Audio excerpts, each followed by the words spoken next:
ഞാനിന്ന് രാവിലെയും പറഞ്ഞിരുന്നതാണല്ലോ, പിന്നെന്താ ഇപ്പോഴൊരു മനംമാറ്റം? ഗംഗ ഇപ്പൊ പോണ്ട. അതെന്താ? അല്ലിക്ക് ആഭരണം എടുക്കാൻ ഞാൻ കൂടെ പോയാല്? വേണ്ടെന്ന് പറഞ്ഞില്ലേ? എന്താ എന്താ ഞാൻ കൂടെ പോയാല്? പോകണ്ട.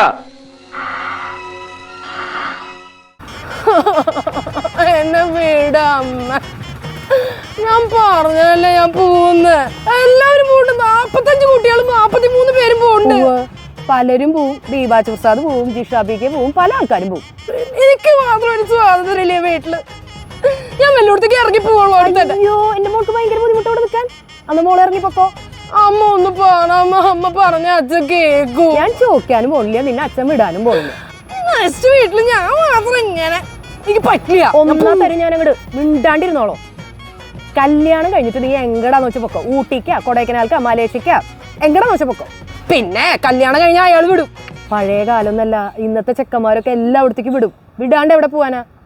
വിടില്ലേ നിങ്ങള്? സ്ത്രീകൾ എപ്പോഴും അനുഭവിക്കുന്ന ഒരു പ്രശ്നം അതാണ്. പുരുഷന്മാരെ പോലെയല്ല.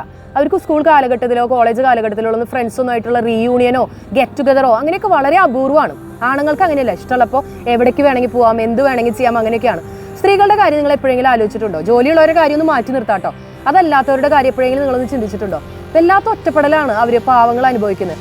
ഒരുപാട് പേര് എൻ്റെ അടുത്ത് പറയാറുണ്ട്, ടീച്ചറെ ഒന്ന് കാണാൻ വരാൻ പറ്റിയിരുന്നെങ്കിൽ, ടീച്ചറോട് ഒരു അല്പം നേരം സംസാരിക്കാൻ പറ്റിയിരുന്നെങ്കിൽ ഞങ്ങൾക്ക് കുറേ ആശ്വാസം കിട്ടുന്നൊക്കെ.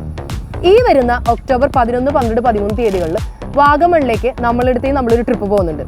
സ്ത്രീകളെ സ്നേഹിക്കുന്ന നല്ല പുരുഷന്മാരാണെങ്കിൽ നിങ്ങളുടെ ഭാര്യയോ അമ്മയോ സഹോദരിയോ ഒക്കെ നിങ്ങൾക്ക് ഈ ട്രിപ്പിന് വിടാനായിട്ട് പറ്റും.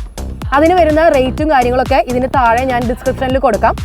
ഈ നമ്മളിടത്തിൽ രജിസ്റ്റർ ചെയ്തവർക്ക് മാത്രമാണ് ഇതിൽ പാർട്ടിസിപ്പേറ്റ് ചെയ്യാനായിട്ട് പറ്റുക. നിങ്ങളുടെ വീട്ടിലുള്ള പെണ്ണുങ്ങളൊക്കെ ഇടയ്ക്കൊന്ന് സന്തോഷിക്കട്ടേന്നേ. അവർക്കും ആകെ ഒരു ലൈഫല്ലേ ഉള്ളൂ. നമ്മുടെ ലൈഫിലുള്ള എല്ലാ പ്രശ്നങ്ങളും എല്ലാം അവസാനിച്ചിട്ട് നമുക്ക് സന്തോഷിക്കാനൊന്നും പറ്റില്ല. പക്ഷെ ഇടയ്ക്ക് എല്ലാ റുട്ടീൻ ലൈഫിൽ നിന്നൊന്ന് മാറി പുറത്തൊക്കെ പോയി ഒന്ന് അടിച്ചു പൊളിച്ചൊന്ന് വൈബ് ചെയ്തൊന്ന് കറങ്ങി വരുമ്പോൾ മൈൻഡ് ഒന്ന് ഫ്രഷ് ആവും.